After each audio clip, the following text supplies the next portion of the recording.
Hello,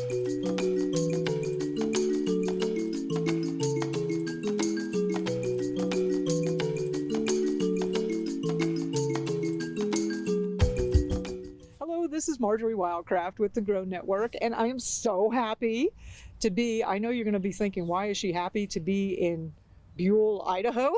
like, have you ever heard of Buell, Idaho? But I'm here with Dr. Patrick Jones, and my daughter and I are getting to spend a couple of nights at his home and hang out with him at his clinic. He's a veterinarian, a naturopath, and an herbalist, and treats man and beast. And an extraordinary veterinarian. He's a holistic veterinarian, and he uses a lot of herbs in his practice, a good mixture of everything, though. And I wanted to talk to you about herbs. So, you know, we have the 8 preparations that the Grow Network has defined for people who want to become home medicine makers. You get fresh and teas and infusions and tinctures and salves and all the different ways that you can use these herbs. I was going to ask you, what's your favorite method for what's your favorite preparation? For taking herbs. Yeah, for taking herbs.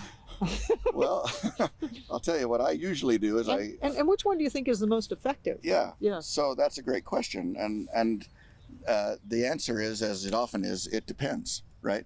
Oh, one of those answers. One of those answers. This means there's going to be more to come. Buckle up, yeah. Buckle up. You know, honestly, it doesn't matter very much how we get the herbs into our body. Mm-hmm. You know, just like it doesn't matter. I mean, you could have come here in an airplane to Buell, Idaho, or in a car, or a helicopter, or ridden on a camel, or whatever. But you know, you got here and you're here, and now we're doing our thing. Yeah. You know, and the same with the herbs. If we can get them into our bodies, they'll do what they're supposed to do. Sometimes there are advantages to a tincture. You know, a tincture absorbs very quickly, so they're great for crisis herbs like you know, cayenne for shock, or yarrow for bleeding, or you know, lobelia for asthma. It's no fun to make up a cup of tea when you're having an asthma attack. Right. You know, you want something right now. Squirt it in there and go. Yeah, you want it right now. Yeah. You know, and lotions are obviously nicer than rubbing a root on your skin. You know, I mean, there's reasons we do these things, but most of the reasons are aesthetic and palatability and things like that. Deliverability. Yeah. They're just vehicles. But the plant's the medicine. You know, and never forget. I always tell my students when we're in class, I don't want to hear any of you people when the apocalypse comes saying, if I just had my dandelion tincture, everything would have been okay, right? Yank them out of the ground and eat them, right? That's the medicine. And when I take herbs... when the apocalypse comes. Yeah. He didn't say yes. Is that scheduled? Do we have the date on that? You know what? Hey, wasn't there a guy that like scheduled it back in 2000 and something, and it didn't happen? Y2K. No. Oh yeah, well there's Y2K. There was that too. Yeah, we've had several. Yeah. We keep missing it. Yeah. But anyway, you know, and I have no idea what we're talking about, but I guess what I do mostly when I take herbs... The herb is the herb's the medicine. It's the plant that's the medicine. I go into the herb room. I have a little chat with everybody in there. I take a spoonful of this and a spoonful of that and a spoonful of the other. I throw it in some water down the hatch. I don't make a tea. I don't make a tincture. You know, not everybody can do that because that's sort of a texture issue for some people, you know, choking that stuff down. But that's how I do it a lot of times. But, you know, you can make be a man and just swallow it. Caveman herbalism. Caveman herbalism. But, you know, smoothies are great. Yeah. In a smoothie, you know, or hide stuff in there. You know, chili, whatever. The spaghetti sauce. Yeah, that's where you hide it. And you got to be careful because you know they don't all taste good. Oh my gosh! I remember one time I got to tell a story. So I discovered mesquite flower, right?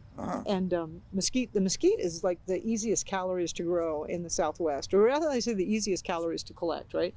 And you can grind up the pods and the beans, and you make this powder, and it's super nutritious. It's kind of overly sweet, and it also has a lot of protein in it if you get the seeds.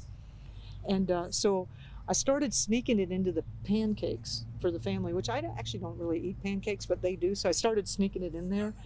And I found at 25% mesquite to wheat, that's when the family was like, Mama, you cannot make pancakes anymore, ever again. No, no, no. And you know what? I was quite glad about that because I don't really eat pancakes. So I was like, relieved of that duty. But, you know. And then the liver, I was sneaking liver into the chili, right? And then, you know, there's a certain threshold. You put too much liver in there. And then they're like, they're on to you. Mama, you put liver in the chili again, didn't you? Yeah, that's right. But I can sneak in the kelp and the seaweed and the other nutritive stuff. Oh, there you go. Get in there, they don't notice it. Yeah, I don't know if I could get kelp into my kids. That would be a You gotta hide it and put a lot of other garlic on Yeah, it and there kind you of go. cover that up. But yeah, so the plant is the The medicine. plant And is the So medicine. it doesn't matter whether it's in pill form or tinctures or powder or It doesn't matter. salves or that's the thing. Not a lick. Eat them up. They're and in fact, the raw whole plant in most cases is the very best source of those phytochemicals. Anything else we do to it, we're doing something to it. We're degrading it. We're to some altering it. extent. We're degrading it. So Yeah. if you can use them, in a more organic, close to the dirt way, boy, that's the way to do it. Awesome. This is Marjory Wildcraft with Dr. Patrick Jones, and we will catch you later.